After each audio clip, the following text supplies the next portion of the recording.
नमस्ते, कैसे हैं आप सब? आज की कहानी है नौकरी वाली बहू। नैना जैसे ही ऑफिस जाने के लिए निकली तो पीछे से आवाज़ आई, कभी साड़ी भी पहन लिया करो। आज ऑफिस में मीटिंग है, साड़ी नहीं पहन सकती। और घर से निकल गई। रमा जी लगी मुंह बनाकर बड़बड़ाने। तभी रोहन अंदर से आया। माँ, क्या हुआ? क्यों गुस्सा कर रही हो? कुछ नहीं, रमा जी ने कहा। अरे माँ, ये बम्बई है, यहाँ साड़ी पहनकर कौन जाता है? कहकर ऑफिस चला गया। रमा जी अपने आप से ही कहती हैं, कोई मेरी बात नहीं सुनता।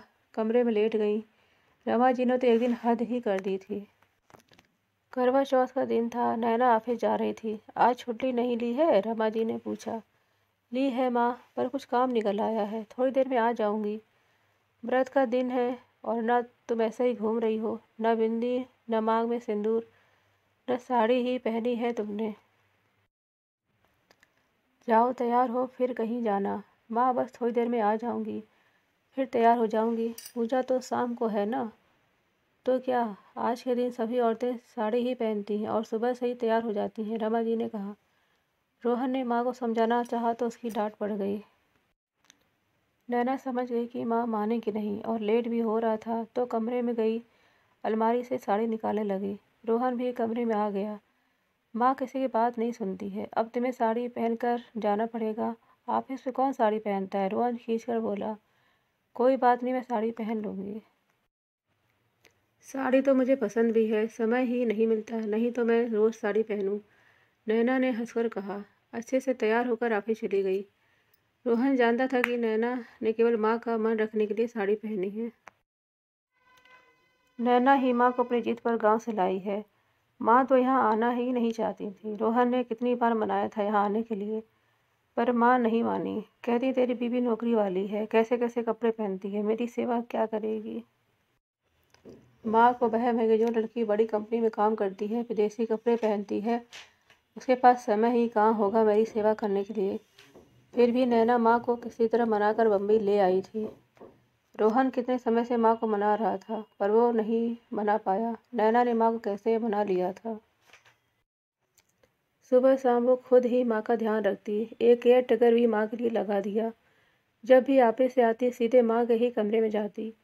माँ का हाल चाल पूछ कर ही बाहर आती। फिर भी माँ कहती, अपने क्या करती है, मेरा सारा काम तो केयर टेकर ही करती है, पता नहीं मुझे क्यों लाई है।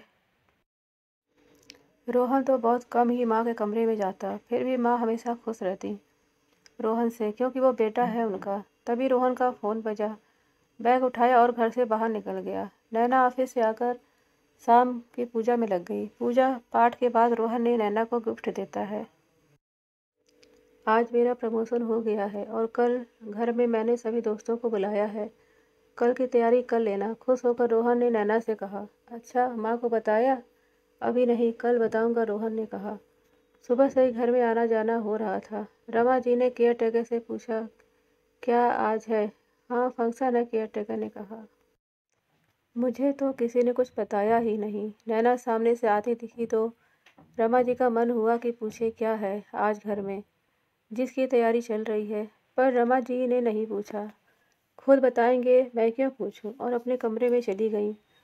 शाम को रोहन रमा जी के कमरे में आया। बोला, माँ तुम कमरे में ही रहना, आज मेरे दोस्त आएंगे, और कहकर चला गया।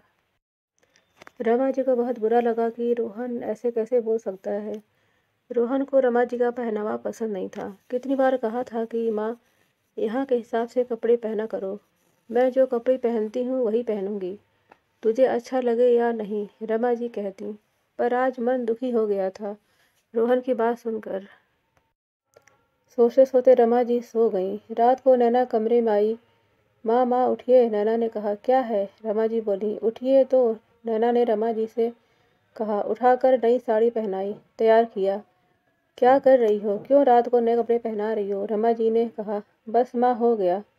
चलिए माँ, कहकर बाहर हॉल में ले आई। इधर हॉल में रोहन के दोस्त सब रोहन के काटो, क्यों लेट कर रहे हो? नैना, कहाँ हो, जल्दी आओ, लेट हो रहा है। रोहन ने आवाज़ दी। आ रही हूँ, नैना ने कहा और माँ को लेके हॉल में आ गई। माँ को क्यों लाई हो? रोहन ने नैना के पास आकर कहा। क्यों, बिना माँ के आप कैसे पार्टी हो सकती है? नैना ने कहा। सबको संबोधित करके कहा, ये हमारी माँ है जिनके आशीर्वाद से रोहन इस मुकाम पर पहुंचा है। रोहन के सभी दोस्तों ने आकर रमा जी के पैर छुए। कुछ देर हाल में रहकर रमा जी नैना से कहती हैं, बहू मुझे कमरे में पहुंचा दे। नैना रमा जी को कमरे में ले आई। माँ आप आराम करो। रमा जी नैना को अपने पास बैठाती हैं। नैना का हाथ पकड़कर कहती हैं, बहू माफ़ कर दे। कितना बुरा मैं सोचती थी, पर तूने तो मेरा नज़रिया ही बदल डाला। बेटा मेरा माँ न रख सका और तूने। रमा जी के आंसू निकल आए। मन में एक वहम था, आज दूर हो गया। हर लड़की जो नौकरी करती है वो बुरी नहीं होती। नौकरी करते हुए भी वो सबका ध्यान मान सम्मान कर सकती है। दोनों की आंखों में खुशी के आंसू थे। आज एक दूसरे को वो जान गई थी। आज की कहानी नौकरी वाली बहू कैसी लगी आप सबको? अगर पसंद आए तो प्लीज़ लाइक एंड सब्सक्राइब कर दें। धन्यवाद।